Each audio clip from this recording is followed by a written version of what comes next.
नमस्कार। इन खबर में आपका स्वागत है। कांग्रेस के वरिष्ठ नेता मोतीलाल वोरा नहीं रहे। बहुत कम समय में पार्टी के दो बड़े नेता चले गए, अहमद पटेल और मोतीलाल वोरा। उनकी उम्र 93 साल थी। यूँ तो 20 दिसंबर 1928 को उनकी पैदाइश राजस्थान नागौर की है, लेकिन रहने वाले वो छत्तीसगढ़ के थे। लंबा उनका राजनीतिक करियर था। उनकी सबसे बड़ी खासियत ये थी कि बहुत ही मृदुल और सौम्य स्वभाव के थे। 2 बार मध्य प्रदेश के मुख्यमंत्री रहे, केंद्र में मंत्री रहे, उत्तर प्रदेश के राज्यपाल रहे, लगभग 2 दशक तक कांग्रेस के कोषाध्यक्ष रहे। निश्चित रूप से उनके जाने के बाद उनकी जगह लेना किसी के लिए मुश्किल होगा, लेकिन किस्मत के वो वाकई में बहुत धनी थे। पहली बार जब वो मुख्यमंत्री बने तो एकदम किस्सा ही अलग है कि कैसे किस्मत किसी का साथ देती है। शुरुआती दौर में वो पत्रकार थे, लिहाजा पत्रकारों से बहुत अलग अंदाज में वो मिला करते थे और पत्रकारों की गुगली को जो है झेल जाया करते थे। 1968 में उन्होंने राजनीति में कदम रखा, मध्य प्रदेश की राजनीति में। 70 में उन्होंने पहला चुनाव लड़ा, जीते, फिर 77 में जीते और 80 में जीते। तो वो पहली बार अर्जुन सिंह मंत्रिमंडल में उन्हें उच्च शिक्षा विभाग में मंत्री की जिम्मेदारी मिली। फिर 83 में वो कैबिनेट मंत्री बन गए और प्रदेश अध्यक्ष की जिम्मेदारी मिली। 85 में जब चुनाव हुआ तो अर्जुन सिंह फिर से मुख्यमंत्री बनना चाहते थे और कैबिनेट की लिस्ट लेकर के अपनी तत्कालीन प्रधानमंत्री वो राजीव गांधी के पास पहुँचे।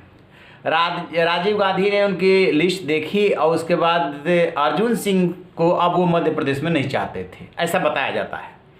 तो उन्होंने कहा कि ऐसा कीजिए आप कि अपने जो खास हैं वहाँ पे, जिनको आप मुख्यमंत्री लायक मानते हैं, उनका नाम बताइए और खुद जो है पंजाब पहुँचिए। तो अर्जुन सिंह ने मोतीलाल वोरा का नाम लिया और अपने बेटे अजय सिंह को फ़ोन किया कि स्पेशल प्लेन से मोतीलाल वोरा को लेकर के तत्काल दिल्ली पहुँचो। अब अंदाज़ा लगाइए कि स्पेशल प्लेन से अजय सिंह और मोतीलाल वोरा आ रहे हैं और रास्ते में यानी कि जब उड़ान भरी गई तो मोतीलाल वोरा जो है अजय सिंह से सिफारिश कर रहे थे अपने मंत्री बनने को लेकर के। और उसी दिन रसिया जाना था राजीव गांधी को। तो बताते हैं कि पालम में एयरपोर्ट पे मुलाकात हुई बहुत कम समय के लिए। मोतीलाल वोरा को राजीव गांधी ने देखा और कहा कि आप मध्य प्रदेश के सीएम हैं। कहते ही हैं कि मोतीलाल वोरा को विश्वास ही नहीं हुआ कि मैं क्या सुन रहा हूँ। उनको अपने कानों पे ही खुद भरोसा नहीं हुआ। इतना कह करके राजीव गांधी आगे निकल गए। खैर, इसके बाद वो सीएम बने मध्य प्रदेश के और वो चले गए गवर्नर बन करके पंजाब, अर्जुन सिंह। 3 साल तक वो सीएम रहे, 85 से लेकर के 88 तक। फिर उन्होंने लगभग 1 साल के लिए छोड़ा, फिर 89 जनवरी में बने और फिर दिसंबर तक रहे, यानी कि 2 बार वो मध्य प्रदेश के सीएम रहे।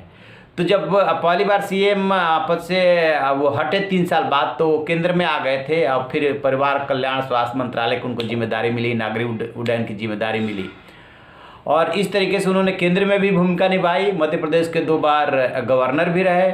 और आपको बता दें कि जब वो उत्तर प्रदेश के गवर्नर बने 90 के दशक में, तो उन्हीं के कार्यकाल में मायावती का जो गेस्ट हाउस कांड हुआ था वो हुआ था। तब बीजेपी ने धरना प्रदर्शन करके और किसी तरीके से उनको न्याय दिलाया था। तो मोतीलाल वोरा बहुत सौम्य और सुलझे हुए नेता थे, भाग्य के धनी थे। अदरवाइज ऐसा चांस कब लोगों को ही मिलता है कि वो मंत्री बनने की कोई सिफारिश करे और सीधे मुख्यमंत्री बन जाए। और गांधी परिवार के प्रति उनका डेडिकेशन था। यही वजह रही कि लास्ट तक वो गांधी परिवार के नज़दीक रहे, सोनिया के सलाहकारों में रहे, हमेशा उनके साथ चलते रहे। यदि 2 कोई नेता कांग्रेस का नाम लिया जाए कि जो अत्यंत गांधी परिवार के नज़दीकी रहे, कभी उन्होंने कोई खिलाफ बात नहीं बोली, कभी रिफ्ट नहीं हुआ, तो वो अहमद पटेल और मोतीलाल वोरा ही थे। आप देखे होंगे थोड़ा सा झुके हुए सोनिया गांधी और राहुल गांधी के साथ चल रहे हैं। उन्हें पीढ़ीगत बदलाव में भी कोई दिक्कत नहीं होती थी, एडजस्ट कर लेते थे। ये बात अलग है कि लास्ट के दिनों में जो नेशनल हेराल्ड मामला हुआ उसमें उसको लेकर के अलग अलग केसेज हुए, उसमें वो भी फंसे हुए थे और उनका भी नाम था, वो बात अलग है। लेकिन पार्टी के प्रति समर्पण को लेकर के और जो उनकी उपलब्धियां हैं उस सबको देखेंगे तो मोतीलाल वोरा कांग्रेस के एक बड़े स्तंभ थे। भाग्य ने उनका साथ दिया। 2 बार मध्य प्रदेश के सीएम रहे, यूपी के गवर्नर रहे, केंद्र में मंत्री रहे, कांग्रेस के लगभग 2 दशक तक कोषाध्यक्ष रहे। अभी भी उनके बेटे जो है छत्तीसगढ़ में विधायक है। तो ये रहे मोतीलाल वोरा। तो आप रहिए ना बेखबर, देखते रहिए इन खबर। इन खबर चैनल को सब्सक्राइब करें।